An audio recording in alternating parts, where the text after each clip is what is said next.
सभी को मेरा नमस्कार। मैं अमित आज आप लोगों को बेलन की अगली क्लास को लेकर चलूँगा। तो पढ़ाने से पहले आप लोग भाई सब कोई जुड़ जाओ और ज़्यादा से ज़्यादा लोगों को शेयर कर दो।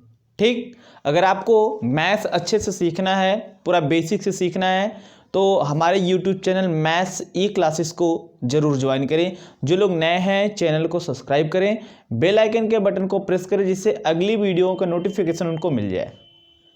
आप लोग ज़्यादा से ज़्यादा लोगों को शेयर कर दीजिए, ठीक, अगर आपको सीखना है तो कल मैंने आपको बेलन के बारे में बताया था, बेलन के बेसिक क्वेश्चन बताया हुआ था। आज थोड़ा सा उसी के आगे लेके चलेंगे और आज जो मैं बताऊंगा उस टाइप के क्वेश्चन एग्जाम में डिक्टो आते हैं, मतलब हूबहू आते हैं। ठीक, अगर हूबहू सवाल आपको डायरेक्ट एग्जाम में फेस करना हो और आपको फेस हो वो क्वेश्चन तो डायरेक्ट लगा सकते हो। लिखिए एक सवाल लिखना, दो बेलन जिनके आयतन आपस में बराबर हैं, दो बेलन जिनके आयतन आपस में बराबर हैं, दो बेलन जिनके आयतन आपस में बराबर हैं। आगे लिखना, यदि इनकी ऊंचाइयों में 9:16 का अनुपात हो, यदि इनकी ऊंचाइयों में 9:16 का अनुपात हो, 9:16 का अनुपात हो, तो बताइए इनकी त्रिज्याओं की लंबाई में क्या अनुपात होगा। तो बताइए इनकी त्रिज्याओं की लंबाई में क्या अनुपात होगा। क्वेश्चन क्या बोल रखा है कि दो बेलन हैं जिनके आयतन आपस में बराबर हैं। क्या है? दो बेलन हैं जिनके आयतन आपस में बराबर हैं। कहने का मतलब अगर एक बेलन कोई है, इसका आयतन मैं V1 मान लूँ और दूसरा जो बेलन है इसका आयतन मैं V2 मान लूँ और इन दोनों का आयतन को आपस में मैं बराबर कर दूँ तो आयतन बराबर है। फिर इसके बाद बोल रखा है कि इनकी ऊंचाइयों में यानी H1 और H2 में जो अनुपात है वो है 9:16। क्या है? 9:16। फिर हमसे बोल रखा है कि इनकी त्रिज्याओं में क्या अनुपात होगा, तो इनकी त्रिज्याओं में अनुपात हमसे पूछ रखा है। ठीक, अब देखो क्या करोगे। वैसे जिसका आंसर 4:3 आ रहा है उनका सही है, 4:3 वाले सही है। देखना कैसे। अब यार इसका आयतन और इसका आयतन दोनों आपस में बराबर है। जब दोनों का आयतन बराबर है, कह दो पहले वाले बेलन की त्रिज्या R1, दूसरे वाले बेलन की त्रिज्या R2, पहले वाले बेलन की ऊंचाई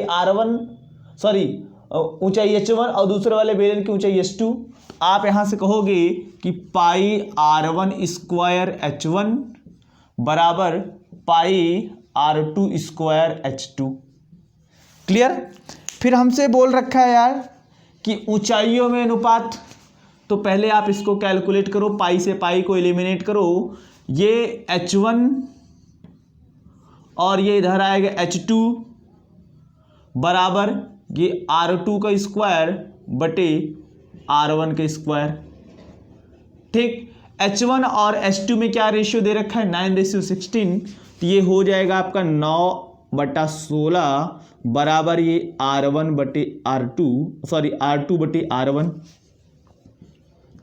बटे R1 और इसका मैं होल स्क्वायर कर दूं। क्या कर दूं? होल स्क्वायर कर दूं। मैं इसको लिख सकता हूं, पहले लिख दूं R2 बटे R1 का होल स्क्वायर इक्वल टू, इसको मैं लिख सकता हूं 3/4 का होल स्क्वायर, 3/4 का होल स्क्वायर। ये स्क्वायर से स्क्वायर कैंसिल आउट, तो आपका क्या बचेगा? R2 बटे R1 बराबर ये बचेगा आपका 3/4। लेकिन हमसे इनकी त्रिज्याओं में, मतलब पहले वाले की त्रिज्या और दूसरे वाले की त्रिज्या बोल रखा है, तो आप इसी चीज को उलट दो, कहोगे R1 बटा R2। जब इधर उल्टे हो तो इधर भी उलट देना, 4/3। इसी चीज को कह सकते हो। अतः इनकी त्रिज्याओं में अनुपात बराबर 4:3। क्या होगा? 4:3। क्लियर? ये हो गया आपका आंसर। तो ये बेसिक तरीके से मैंने बताया कि ये चीज आया तो कहां से आया और क्यों आया। लेकिन कुछ लोगों के मन में सवाल होगा कि नहीं, हमको इसको डायरेक्ट चाहिए, हम इसको डायरेक्ट कैसे करेंगे। तो डायरेक्ट भी तरीका है, लेकिन इसी टाइप के सवाल के लिए जो मैं बोल रखा हूं, अगर आपको डायरेक्ट चाहिए तो क्या करना, और कब, जब आयतन बराबर होगा। बता दे रहा हूं, आयतन बराबर की स्थिति में लगेगा, हमेशा नहीं लगेगा।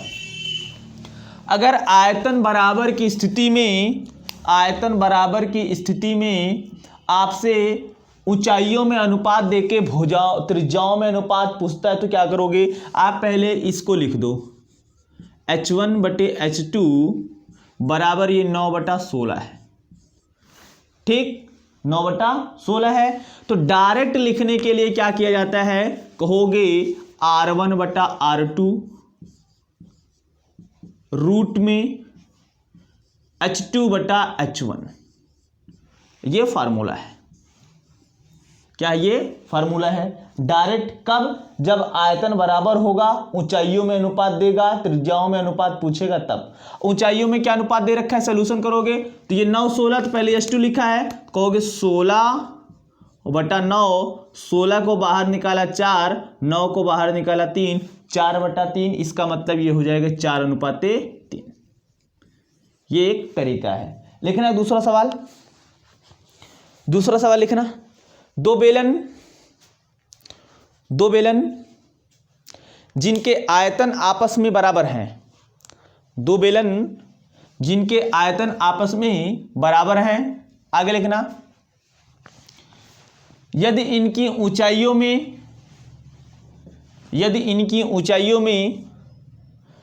49:64 का अनुपात हो, ऊंचाइयों में 49:64 का अनुपात हो, तो बताइए इनकी त्रिज्याओं में क्या अनुपात होगा। तो बताइए इनकी त्रिज्याओं में क्या अनुपात होगा। तो क्या करोगे भाई, ऊंचाइयों में दे रखा है, त्रिज्याओं में पूछेगा तो ये कंडीशन लागू करोगे, कहोगे H2 कितना होगा 64, H1 कितना होगा 49, 64 को बाहर निकालोगे 8, 49 को निकालोगे 7, इसको कह सकते हो 8:7। देखो यहाँ जो दे रखा है उसी को उल्टा करके लिख दो, H2/H1। क्लियर? मेरे ख्याल से ये चीज़ आपको समझ में आ गई होगी। अब मैं एक दूसरे टाइप का प्रश्न लेकर चलता हूँ। लिखना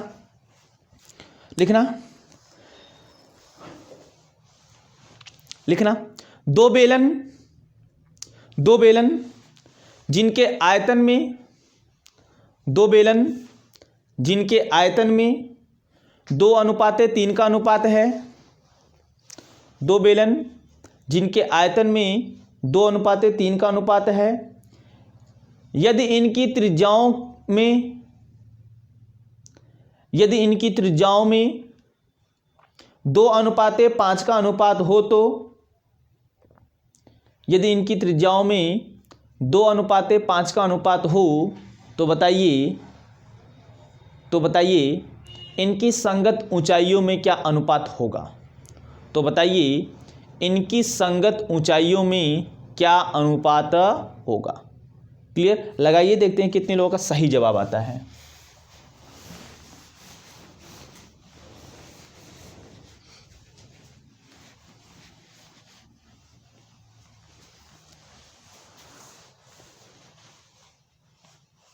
लगाइए। तो जिसका अनुपात या आंसर 25:6 रहा, उनका सही है। 25:6 वाले सही हैं। कैसे? क्या बोल रखा है कि दो बेलन हैं जिनके आयतन में 2:3 का अनुपात है। आप कह सकते हो कि आयतन में जो अनुपात है V1:V2, यानी V1/V2 बराबर 2/3। फिर इसके बाद बोल रखा है कि इनकी त्रिज्याओं में, यानी R1 और R2 में जो अनुपात है वो 2:5 का अनुपात है। कितने का अनुपात है? 2:5 का अनुपात है। और इनकी संगत ऊंचाइयों या ऊंचाइयों में अनुपात पूछ रखा है, ये आपसे पूछ रखा है। तो आपको पता है भाई ये इसका आयतन लगा दो फार्मूला, कहोगे V1/V2 बराबर πr1² H1 बटे πr2² H2। पाई से पाई खत्म। V1 और V2 में क्या रेशियो दे रखा है 2/3। R1 और R2 2/5 का स्क्वायर, और ये गुणे H1/H2। ये 2/3 बराबर 2 का स्क्वायर 4, 5 का स्क्वायर 25 और ये गुणे H1/H2। काटा इसको, 2 1 का 2, 2 दूना 4, 25 का इधर गुणा, तो मैं कह सकता हूँ कि H1/H2 बराबर इसका गुणा इधर करोगे 25 1 का 25 और ये 2 3 6, तो ये 25/6 या इसी को कह सकते हो H1/H2 बराबर 25/6। 25/6। क्लियर? इतनी बात समझ में आ रही है कि नहीं? अगर इतनी बात आपको समझ में आ रही भाई, तो जो लोग जुड़े हुए हैं पहले तो लाइक के बटन को तोड़ दो, नहीं तो मैं तुमको तोड़ दूंगा। समझ रहे हो ना? जितने लोग देख रहे हो भाई कम से कम लाइक तो कर दो। और एक बंदा ऐसा है जो डेली डिसलाइक करता है, बेटा तुम करते रहना, कोई दिक्कत नहीं है, ठीक, तुम ऐसे ही करो, कोई दिक्कत नहीं, 5 बार डिसलाइक करो, कोई मतलब नहीं है। लेकिन जो लोग मेरे से जुड़े हुए हैं, जो हमको जानते हैं, वो लोग भाई लाइक कर देंगे, ज़्यादा से ज़्यादा लोगों को शेयर कर देंगे। लिखना दूसरा सवाल, लिखिए। दो बेलन जिनके वक्र पृष्ठीय क्षेत्रफल में, दो बेलन जिनके वक्र पृष्ठीय क्षेत्रफल में 2:3 का अनुपात है, जिनके वक्र पृष्ठीय क्षेत्रफल में 2:3 का अनुपात है, यदि इनकी त्रिज्याओं की लंबाई में 1:2 का अनुपात हो तो, यदि इनकी त्रिज्याओं की लंबाई में 1:2 का अनुपात हो तो बताइए इनकी ऊंचाइयों में क्या अनुपात होगा। हो तो बताइए इनकी ऊंचाइयों में क्या अनुपात होगा। लगाइए।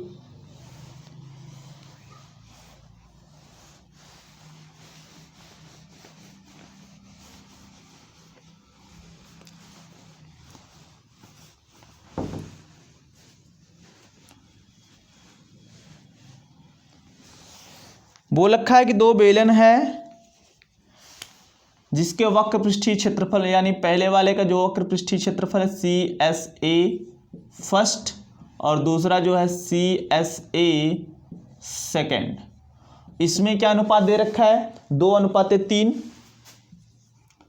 फिर इसके बाद बोल रखा है कि इनकी त्रिज्याओं में अनुपात है 1:2 और बोल रखा है कि इनकी ऊंचाइयों में क्या अनुपात होगा, ये हमसे बोल रखा है।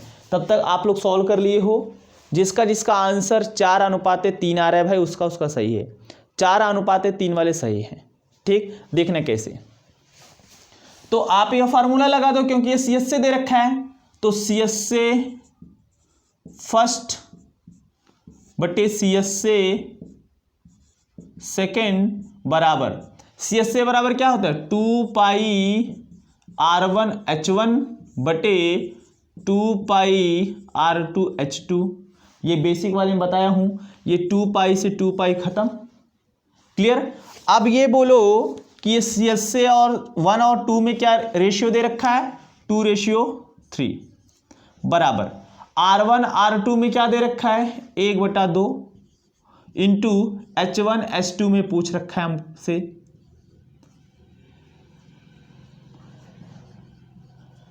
क्रॉस मल्टीप्लाई करो, इसका 2 2 जा 4, ये 3 1 जा 3, ये 4/3 equal to H1/H2। You can say that H1:H2 equal to ये आएगा आपका 4:3। नोट करिए इसको, नोट करिए, फिर आगे लेकर चलता हूं।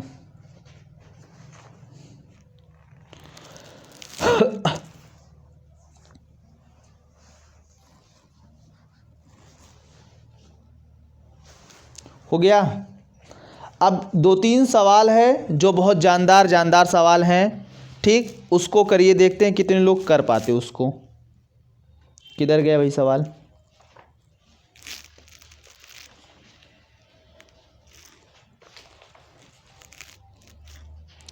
लिखना सवाल।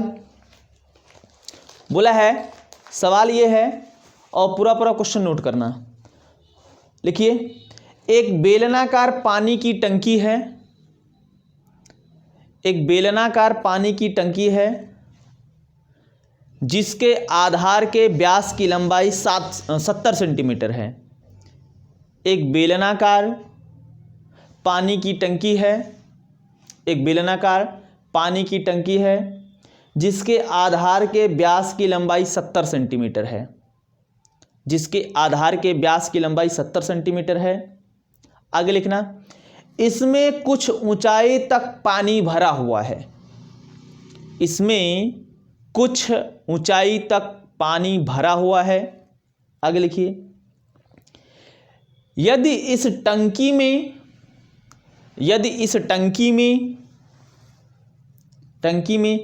घनाभ के आकार का, यदि इस टंकी में घनाभ के आकार का एक ठोस पत्थर डाल दिया जाए, यदि इस टंकी में घनाभ के आकार का यदि एक ठोस पत्थर डाल दिया जाए तो बताइए पानी की तली में या पानी के तल में कितनी वृद्धि होगी, पानी के तल में कितनी वृद्धि होगी जबकि पत्थर की भुजाओं की लंबाई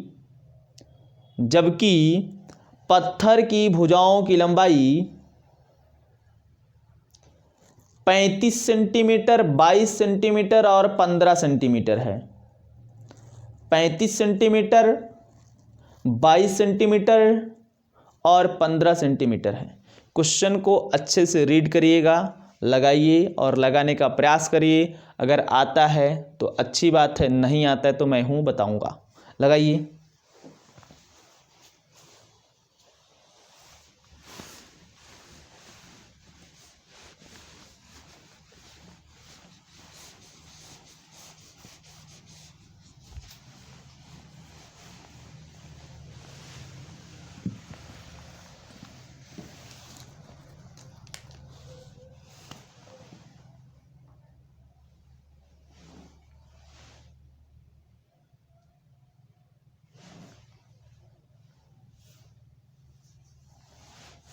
आप लोग लगाइए, मैं फिगर बनाता हूं।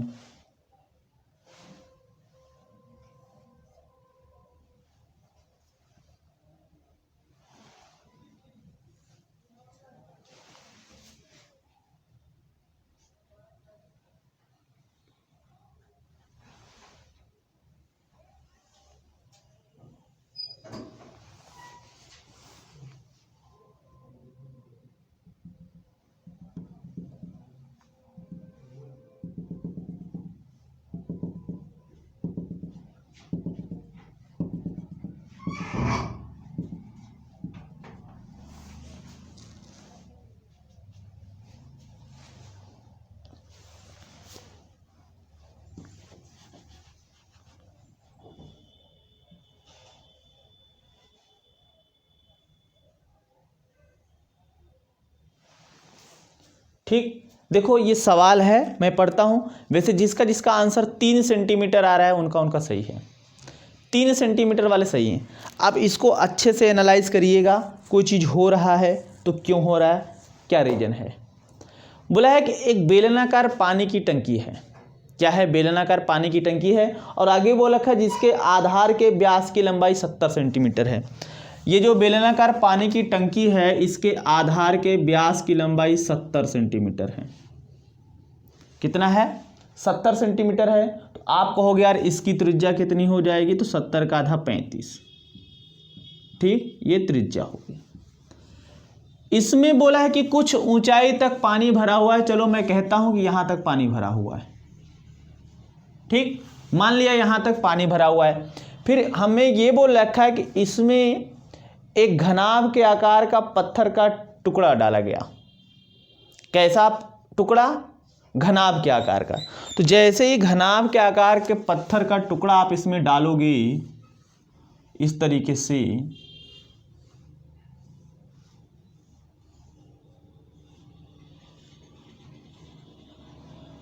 ठीक, आपने पत्थर का एक टुकड़ा डाल दिया। अब क्या पता चलता है यार, जैसे पत्थर इसमें डाले हो, ये जो पानी यहाँ तक आपका था थोड़ा सा उठेगा, क्या उठ जाएगा। तो अब पानी का तल यहाँ तक पहुँच गया, मान लो, ठीक, पानी का तल यहाँ तक पहुँच गया और ये h सेंटीमीटर उठ गया, यानी इसकी ऊंचाई में या इसकी तली में जो पानी था वो h सेंटीमीटर बढ़ा। तो अब ये क्या लगता है, इसमें क्या होता है, एक नियम लगता है कि निकाला गया भार बराबर डाला गया भार। ठीक, तो कहोगे पानी के तली के जो वृद्धि हो रही है, यानी इस बेलनाकार पानी की टंकी का आयतन जितना वो बढ़ेगा और जितने आयतन के ये घनाभ के आकार का टुकड़ा डाला जाएगा, दोनों का आयतन आपस में क्या होंगे, बराबर होंगे। तो आप लिखना, अगर मैं कह दूं ये ए बी तक पानी था, ये सी डी तक बढ़ गया, कहोगे ए बी सी डी का आयतन, ए बी सी डी का आयतन बराबर घनाभ का आयतन, घनाभ का आयतन। तो ये घनाभ, चलो ठीक है, घनाभ के आकार के जो पत्थर है उसके टुकड़े की बीमा क्या दे रखा है, 35 22 15, यानी इसका जो आयतन होगा 35 गुणे 22 गुणे 15। और ये जो ए बी सी डी ये बेलनाकार होगा। देखो अगर मैं इसको यहाँ से बना दूँ ऐसे और इसको यहाँ से बना दूँ ऐसे, तो ये बेलनाकार नहीं बनेगा, तो ये बेलनाकार हुआ। इसका आयतन, तो इसका आयतन मतलब pi R square H, pi R square, R कितना है 35 का स्क्वायर, और कितने सेंटीमीटर की वृद्धि होगी, एच सेंटीमीटर की वृद्धि होगी। तो पाई का मान 22/7 और ये 35 का स्क्वायर मतलब 35 गुणे 35 गुणे एच बराबर ये 35 गुणे 22, 35 गुणे 22 गुणे 15।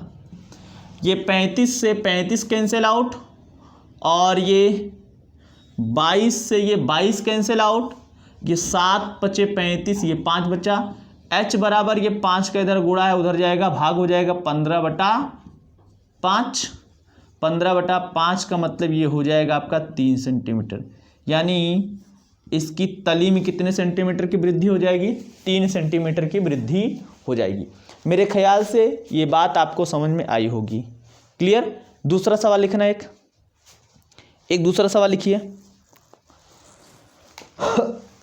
लिखना, एक बेलनाकार डिब्बा है, एक बेलनाकार डिब्बा है जिसके अंदर अधिकतम आयतन का एक गोला रखा हुआ है। एक बेलनाकार डिब्बा है जिसके अंदर अधिकतम आयतन का एक गोला रखा हुआ है, अधिकतम आयतन का एक गोला रखा हुआ है, और यह गोला बेलन को चारों दिशाओं से स्पर्श कर रहा है, और यह गोला बेलन को चारों दिशाओं से स्पर्श कर रहा है, चारों दिशाओं से स्पर्श कर रहा है। तो बताइए बेलन और गोले के वक्र पृष्ठीय क्षेत्रफलों में क्या अनुपात होगा। तो बताइए बेलन और गोले के वक्र पृष्ठीय क्षेत्रफलों में क्या अनुपात होगा। लगाइए, देखते हैं कितने लोगों का सही जवाब आता है।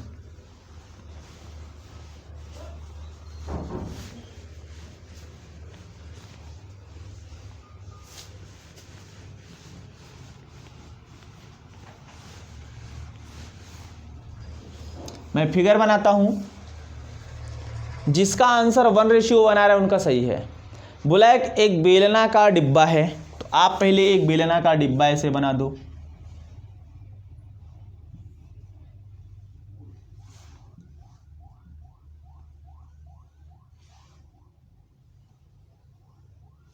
ठीक, ये बेलनाकार डिब्बा है और बोला है कि इसके अंदर अधिकतम आयतन वाला एक गोला रखा गया है। तो इसके अंदर अगर मैं कोई अधिकतम आयतन वाला गोला रखूँगा वो इस तरीके से होगा क्या, हालांकि ये सही नहीं बन रहा है, फिर से बनाता हूँ इसको।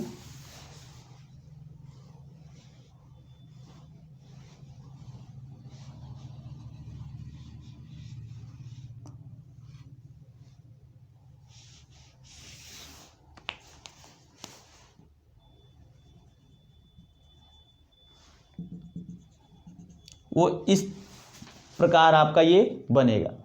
हमसे बोला है कि इस बेलन का वक्रपृष्ठ और इस गोले के वक्रपृष्ठ में क्या अनुपात होगा। तो अगर मैं कह दूं कि बेलन की त्रिज्या r, बेलन की त्रिज्या r, तो बेलन की त्रिज्या r और मैं कह दूं ये इसका सेंटर है, तो गोले की त्रिज्या भी r होगी क्या? गोले की भी त्रिज्या r होगी। जब गोले की त्रिज्या r होगी तो गोले की त्रिज्या को इस तरीके से लिख सकता हूं क्या? ये भी r होगा। जब यहां से यहां तक ये r, तो यहां से यहां तक भी ये r, यानी ये गोले का व्यास क्या होगा? 2r। जब ये गोले का व्यास 2r होगा, यही इसकी ऊंचाई होगी क्या? यानी ऊंचाई बराबर क्या होगा? 2r। बेलन की ऊंचाई क्या होगी? 2r। तो आप कहोगे बेलन का वक्रपृष्ठीय क्षेत्रफल, बेलन का CSA बटे गोले का CSA। तो बेलन का CSA क्या होता है?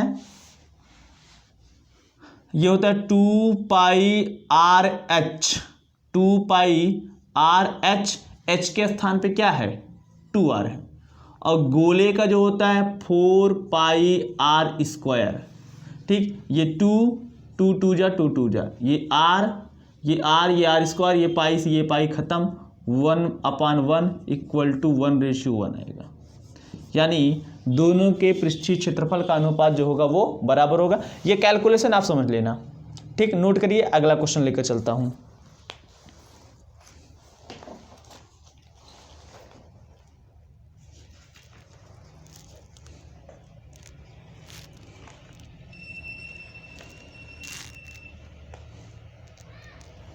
लिखिए,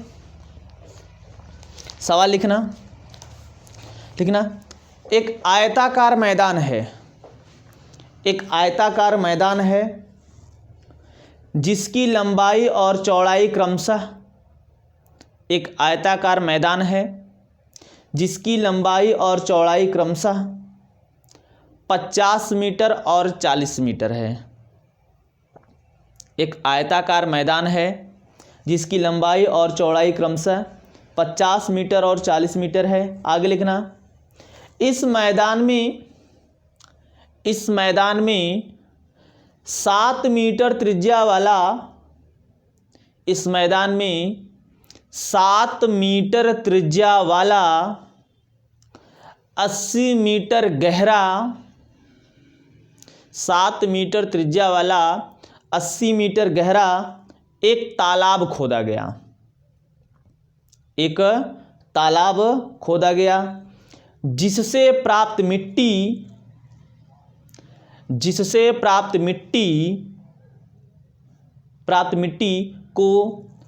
को मैदान के शेष भाग में एक समान रूप से बिछा दिया गया। एक समान रूप से बिछा दिया गया। आगे लिखना,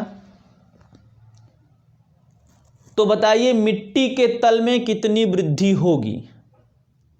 मिट्टी के तल में कितनी वृद्धि होगी? मिट्टी के तल में कितनी वृद्धि होगी? लगाइए जरा।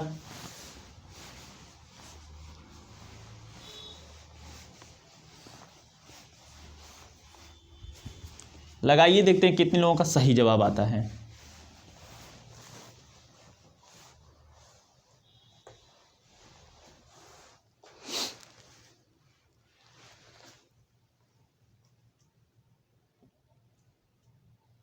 लगाइए।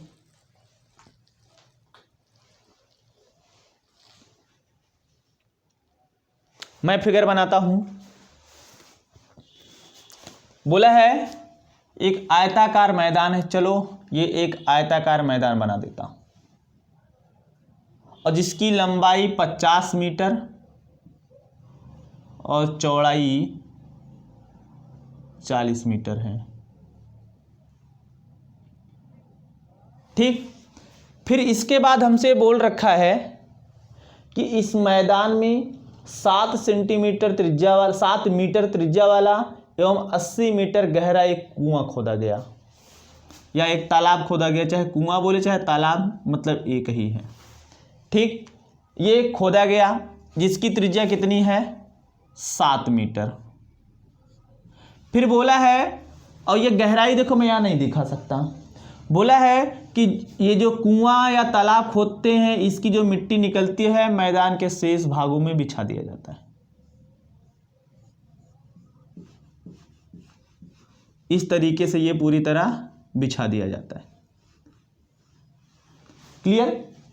अब हमसे बोला है कि जैसे मैंने मिट्टी बिछाया मैदान में, आयताकार मैदान में, तो मैदान की तली में या मैदान में कितनी ऊंचाई की वृद्धि हो जाएगी। तो पहले इस टाइप के सवाल में जो होता है कि पहले मैं ये पता कर लूँ कि हमको मिट्टी बिछाना कहाँ है। अच्छा, जब मैं मिट्टी बिछाने की बात करूँगा, ध्यान समझना, जो मैं मिट्टी बिछाने की बात करूँगा तो मैं कहूँगा यार इस सर्कल को छोड़ के, अभी ये ऊपर बिछाओगे तो वृत्त ही होगा ना, कुएं से निकालोगे उस वृत्त ही, यानी इस वृत्त को छोड़ के मैदान के शेष भाग में बिछाया जाएगा क्या?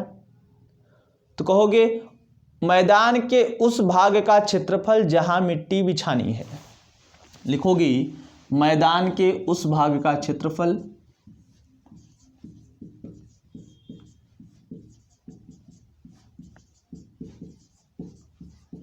जहां मिट्टी बिछानी है, जहां मिट्टी बिछानी है, बराबर इस मैदान के क्षेत्रफल में से इस ये वृत्त के क्षेत्रफल को माइनस कर दूं तो मैदान का क्षेत्रफल 50 × 40 माइनस पाई आर स्क्वायर 22/7 और ये इसकी त्रिज्या कितना है 7, यानी 7 का स्क्वायर। ये हो जाएगा 5 चौके 20 2000 माइनस 22/7 × 7 × 7, एक 7 से एक 7 कैंसिल आउट, ये 2000 माइनस 22 × 7 154, ये हो जाएगा 1846 ये मीटर स्क्वायर। यहाँ हमको मिट्टी बिछानी है। ठीक, अब आप कहोगे कि आप उतने मिट्टी बिछाओगे जितना मिट्टी निकालोगे, तो जितना मिट्टी निकालोगे कुएं से या बेलनाकार जो भी बनेगा तालाब या कुआं, तो वो बेलनाकार होगा। जब बेलनाकार होगा तो उसका आयतन निकालेंगे। कहोगे बिछाई गई मिट्टी बराबर निकाली गई मिट्टी। आप कहोगे बिछाई गई मिट्टी बराबर निकाली गई मिट्टी, बिछाई गई मिट्टी बराबर निकाली गई मिट्टी, निकाली गई मिट्टी। तो बिछाई गई मिट्टी, जब ये आयत का क्षेत्रफल इतना है और जो ऊंचाई में वृद्धि होगी तो ये घनाभ बनेगा। क्या बनेगा? घनाभ बनेगा। अभी आयत था, ऊंचाई में थोड़ा सा वृद्धि करोगे ये घनाभ बनेगा। तो हो जाएगा 1846 गुणे कहोगे एच मीटर की वृद्धि होगी। कितने मीटर की? एच मीटर की वृद्धि होगी। और निकाली गई मिट्टी मतलब ये बेलनाकार चाहे कुआं हो चाहे तालाब, इसका आयतन, तो इसका आयतन होगा pi R square H. Pi R मतलब ये 7 का स्क्वायर और इंटू एच। एच कितना मीटर गहरा होगा? 80 मीटर गहरा होगा। कितना मीटर? 80 मीटर। तो हो जाएगा 1846 गुणे एच बराबर 22/7, 7 × 7 ये गुणे 80 और ये हो जाएगा 7 से 7 कैंसिल आउट। यहाँ से हम कहेंगे एच बराबर जो हो जाएगा 22 × 7 × 80 और ये बटे में 1846। तो h बराबर 6.67 मीटर आएगा। भाई इसको भाग दे के हल कर लेना, 6.67 मीटर आएगा। ठीक, इसको गुणा करके भाग करोगे 6.67 मीटर आएगा। क्लियर? यानी मैदान के तली में क्या बोला है? मिट्टी के तल में कितनी वृद्धि होगी? तो मिट्टी के तल में 6.67 मीटर की वृद्धि होगी। क्लियर? तो मेरे ख्याल से इतनी बातें आपको समझ में आई होंगी, इतनी बातें आपको समझ में आई होंगी। अभी देखिए इसमें कुछ सवाल और रह गए हैं, इसकी एक क्लास और होगी, क्योंकि मेरे पास टाइम बहुत कम है और दिन भर पूरे ऑफलाइन क्लास पढ़ाना पड़ता है, दिक्कत होता है, इतनी टाइम ज़्यादा टाइम तक मैं पढ़ा नहीं सकता। तो आज के लिए बस इतना ही। और हाँ, आप लोग ज़्यादा से ज़्यादा लोगों को शेयर कर दीजिए, और जो लोग मुझसे जुड़े हैं भाई वो कमेंट सेक्शन में कमेंट करके हमें ज़रूर बताएं कि क्लास कैसी है, ठीक। और लाइक बटन को तोड़ दीजिए, मोबाइल में दबाइए, इतनी बार टूट गया है, ठीक। तो आज के लिए बस इतना ही। Okay, thank you.